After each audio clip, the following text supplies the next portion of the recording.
The year is 1947. Admiral Richard E. Byrd, America's polar pioneer, returns from an expedition with a chilling secret, a diary entry so explosive the government allegedly buried it, a story of a civilization hidden beneath the ice, of inner Earth theories. For decades, skeptics have called it a hoax. But what if the truth is stranger than fiction, and what if I, William Byrd Olson, a descendant of the Byrd lineage, have stumbled upon the real story? You're not going to want to miss a single second. The pages of this diary describe a world untouched by the modern man, a place Admiral Byrd allegedly found inside the Earth. The implications are staggering, and they touch my family's legacy directly. But before we get there, we need to understand the man behind the mystery. The true story of Admiral Richard E. Byrd is far more complex than the conspiracies suggest. Stay tuned, because what I found might just convince you that the diary is real. Richard Evelyn Byrd was a genuine American hero, a pioneering aviator, a decorated Navy officer, and the first to fly over both the North and South Poles. He was a man of logic, science, and patriotism. So why would a man like this invent a fairy tale about a secret world? The answer might lie in the very mission where the alleged diary entry was penned, Operation High Jump. High Jump wasn't just a research mission. It was a naval invasion of Antarctica.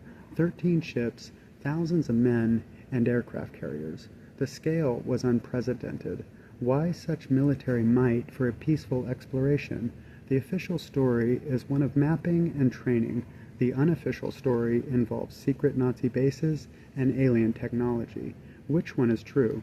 The answer could be hidden in one single controversial document. Coming up next, we'll dive into the infamous diary entry itself.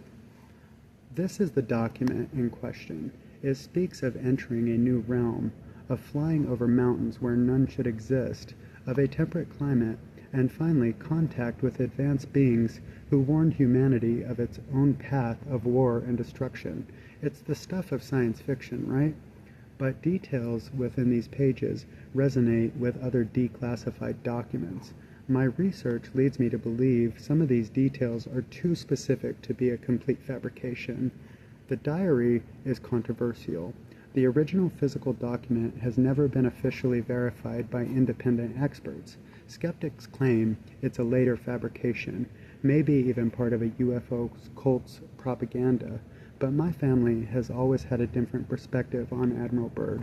We believe he was a man of integrity, a man who believed in a higher power and universal truths.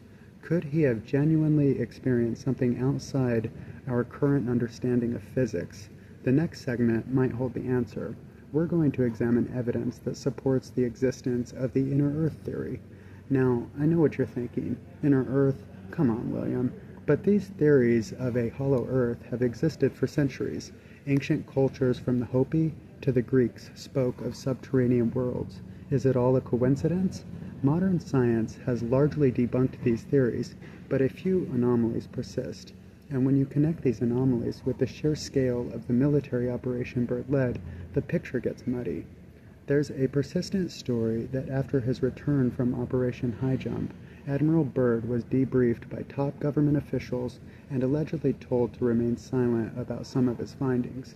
This isn't just about the diary, it's about the entire expedition's anomalies. The speed at which the operation concluded is another mystery. They left early. Why? The next part of the investigation reveals declassified military documents that mention unidentified objects and strange phenomena in the Arctic theater. The government has released documents mentioning discs and UFOs in the region. These reports are real, declassified military files. They don't mention inner Earth, but they do mention something unexplained. My great-uncle might have been a visionary who stumbled upon something the world wasn't ready for. The diary might be a metaphor, a cryptic way for a silenced man to share a universal truth. So is the diary a literal truth, a psychological breakdown, or a brilliant hoax? My journey into my ancestors' life hasn't given me a single answer, but it has convinced me that the official narrative is incomplete.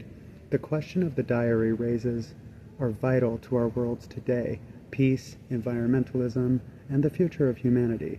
Before we wrap up, I want to share my personal conclusion about the legacy of Richard E. Byrd and the message he left behind, so don't click away just yet. The diary, whether fact or fiction, serves as a powerful reminder of humanity's place in the universe. Admiral Byrd was a complicated man, driven by exploration and duty. Maybe his greatest legacy isn't conquering the poles, but in challenging us to look past our own assumptions about reality. As his descendant, I choose to believe he found something extraordinary, something that teaches humility in the face of the unknown. What do you think of Admiral Byrd's diary? Hoax or hidden history? Let me know in the comments below. Like this video, subscribe for more deep dives, and thanks for watching my journey into Byrd's legacy.